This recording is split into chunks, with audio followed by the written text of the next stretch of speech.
Hello, everybody. Great to be back in New York with all of our friends and some great friends outside the building, I must tell you. I want to thank all of our distinguished guests who are with us today, including members of our cabinet, Treasury Secretary Steven Mnuchin, OMB Director Mick Mulvaney, and of course our Transportation Secretary, who's doing a fabulous job, Elaine Chao. Thank you all for doing a really incredible and creative job on what we're going to be discussing today, which is infrastructure. We've just had a great set of briefings upstairs on our infrastructure agenda. My administration is working every day to deliver the world-class infrastructure that our people deserve and, frankly, that our country deserves.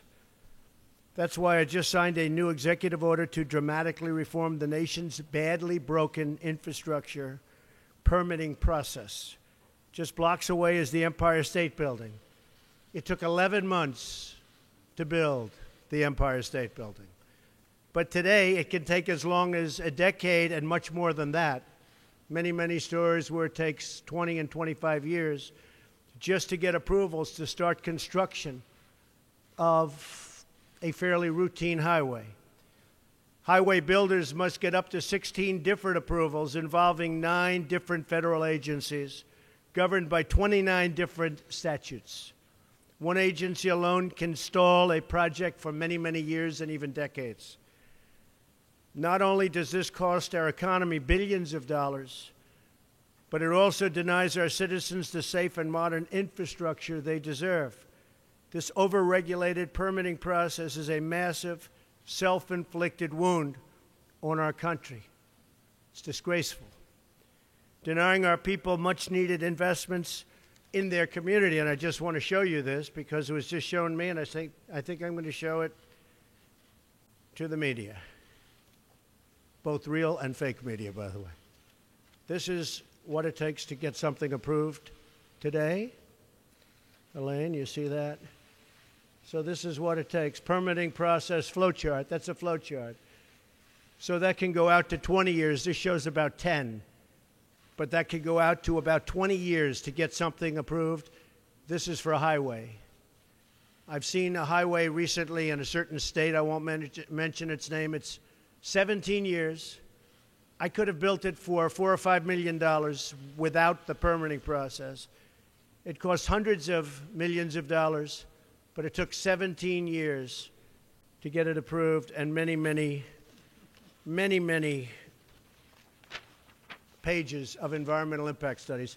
This is what we will bring it down to. This is less than 2 years. This is going to happen quickly. That's what I'm signing today. This will be less than 2 years for a highway.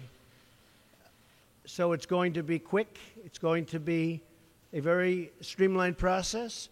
And by the way, if it doesn't meet environmental safeguards, we're not going to approve it. Very simple. We're not going to approve it. So this is this. Maybe this one we'll save. Let's throw the other one away. Would anybody like it from the media? Would anybody like that long, beautiful chart? You can have it. So my executive order also requires agencies to work together efficiently by requiring one lead agency for each major infrastructure project. It also holds agencies accountable if they fail to streamline their review process. So each agency is accountable. We're going to get infrastructure built quickly, inexpensively, relatively speaking, and the permitting process will go very, very quickly. No longer will we tolerate one job-killing delay after another. No longer will we accept a broken system that benefits consultants and lobbyists at the expense of hardworking Americans. Now, I knew the process very well, probably better than anybody. I had to get permits for this building and many of the buildings I built, all of the buildings I built in Manhattan and many other places. And I will tell you that the consultants are rich people. They go around making it very difficult. They lobby Congress. They lobby state governments, city governments to make it very difficult so that you have to hire consultants and that you have to take years and pay them a fortune. So we're streamlining the process, and we won't be having so much of that anymore. No longer will we allow the infrastructure of our magnificent country to crumble and decay. While protecting the environment, we will build gleaming new roads, bridges, railways, waterways, tunnels, and highways. We will rebuild our country with American workers, American iron, American aluminum, American steel. We will create millions of new jobs and make millions of American dreams come true. Our infrastructure will again be the best in the world. We used to have the greatest infrastructure anywhere in the world. And today we're like a third world country. We are literally like a third world country. Our infrastructure will again be the best. And we will restore the pride in our communities, our nation. And all over the United States, we'll be proud again. So I want to thank everybody for being here. God bless you. God bless the United States. And if you have any questions, we have Mick, you could come up here, please. Come on up. Mick Mulvaney. If you have any questions, please feel free to ask. Why do you think these CEOs are leaving your manufacturing council? Because they're not taking their job seriously as it pertains to this country. We want jobs, manufacturing in this country. If you look at some of those people that you're talking about, they're outside of the country. They're having a lot of their product made outside. If you look at Merck as an example, take a look where, take a look at where their product is made. It's made outside of our country. We want products made in the country. Now, I have to tell you, some of the folks that will leave, they're leaving out of embarrassment because they make their products outside. And I've been lecturing them, including the gentleman that you're referring to, about you have to bring it back to this country. You can't do it necessarily in Ireland and all of these other places. You have to bring this work back to this country. That's what I want. I want manufacturing to be back into the United States so that American workers can benefit. Let me ask you, Mr. President, why did you wait so long for the last neo-Nazi? I didn't wait long. I didn't wait long. I didn't wait long. I wanted to make sure, unlike most politicians, that what I said was correct, not make a quick statement. The statement I made on Saturday, the first statement, was a fine statement. But you don't make statements that direct unless you know the fact. It takes a little while to get the facts. You still don't know the facts. And it's a very, very important process to me. And it's a very important statement. So I don't want to go quickly and just make a statement for the sake of making a political statement. I want to know the facts. If you go back to my, in fact, I brought it. Who did you bring, Mr. President? As I said on, remember this, Saturday, we condemn in the strongest possible terms this egregious display of hatred, bigotry, and violence. It has no place in America. And then I went on from there. Now, here's the thing. As to, excuse me, take it nice and easy. Here's the thing. When I make a statement, I like to be correct. I want the facts. This event just happened. In fact, a lot of the event didn't even happen yet as we were speaking. This event just happened. Before I make a statement, I need the facts. So I don't want to rush into a statement. So making the statement when I made it was excellent. In fact, the young woman, who I hear is a fantastic young woman, and it was on NBC, her mother wrote me and said through, I guess, Twitter, social media, the nicest things, and I very much appreciated that. I hear she was a fine, really actually an incredible young woman, but her mother on Twitter thanked me for what I said. And honestly, if the press were not fake, and if it was honest, the press would have said what I said was very nice. But unlike you and unlike the media, before I make a statement, I like to know the facts.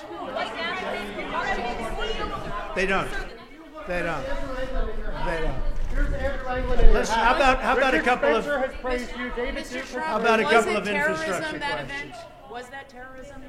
Say it. What?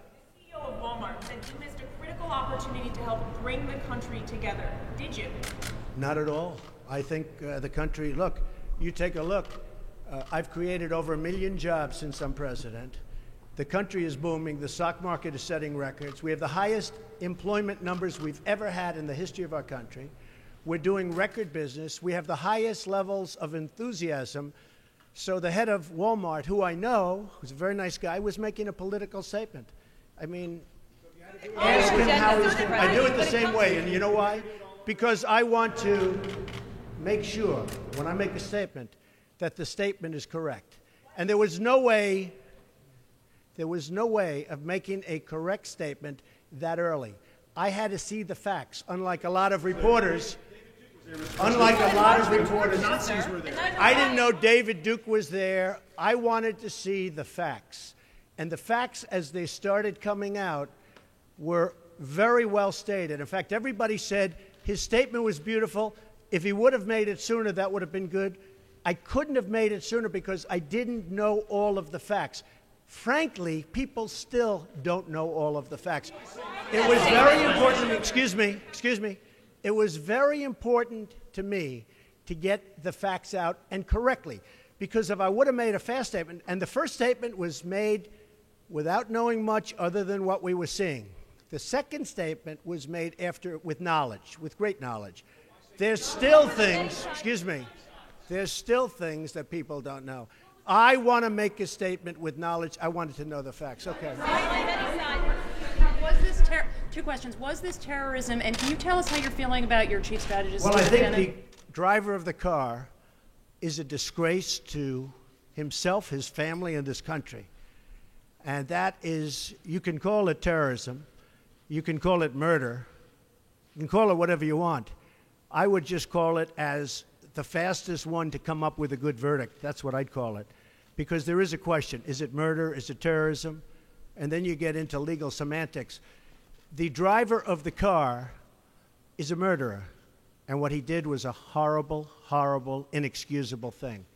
Can you tell us how you're feeling about your chief strategist, Mr. Bannon? Can you talk about that? I would echo Maggie's question.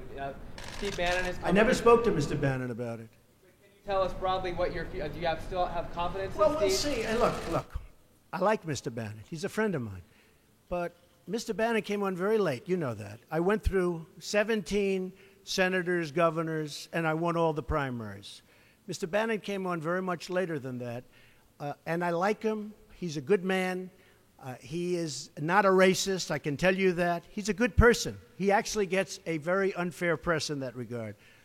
But we'll see what happens with Mr. Bannon. But he's a good person, and I think the press treats him, frankly, very unfairly. Do you have confidence that Senator McCain has called on you to defend your National Security Advisor, H.R. McMaster, against some of these attacks? I did it the last time. And he called on it again, linking the Senator McCain? to the alt-right. And Senator McCain, you mean the one who voted against Obamacare? And he said Who is Senator? You mean Senator McCain who voted against us getting good health care?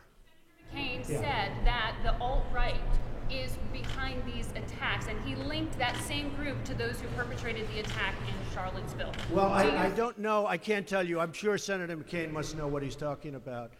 But when you say the alt-right, define alt-right to me. You define it. Go ahead. Well, I'm saying, define it for me. Come on, let's go. Define Senator it for me. McCain defined them as the same group. Okay, what about the alt-left that came charging at him? Excuse me.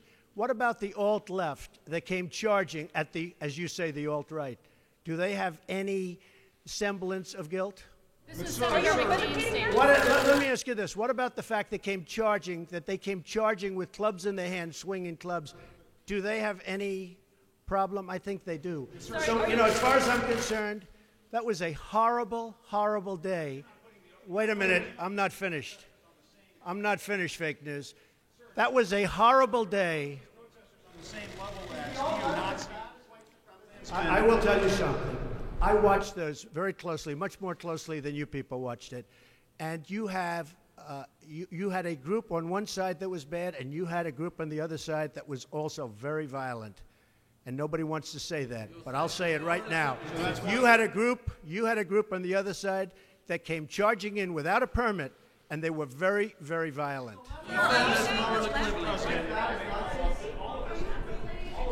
Go ahead. Do you think that what you call the alt-left is the same as neo-Nazis? Those people, all of those people, excuse me, I've condemned neo-Nazis. I've condemned many different groups, but not all of those people were neo-Nazis, believe me. Not all of those people were white supremacists by any stretch. Those people were also there because they wanted to protest the taking down of a statue, Robert E. Lee. So, excuse me, and you take a look at some of the groups and you see, and you know it if you were honest reporters, which in many cases you're not, but many of those people were there to protest the taking down of the statue of Robert E. Lee. So, this week it's Robert E. Lee. I noticed that Stonewall Jackson's coming down. I wonder, is it George Washington next week, and is it Thomas Jefferson the week after? You know, you really do have to ask yourself, where does it stop? But they were there to protest, excuse me, you take a look the night before, they were there to protest the taking down of the statue of Robert E. Lee. Infrastructure question, go ahead. Should statues of Robert E. Lee stay up? I would say that's up to a local town, community, or the federal government, depending on where it is located. Are you against the Confederacy? How concerned are you about race relations in America? And do you think things have gotten worse or better since you took office? I think they've gotten better or the same. Look, they've been frayed for a long time, and you can ask President Obama about that because he'd make speeches about it. But I believe that the fact that I brought in, it will be soon, millions of jobs. You see where companies are moving back into our country. I think that's going to have a tremendous positive impact on race relations. We have companies coming back into our country.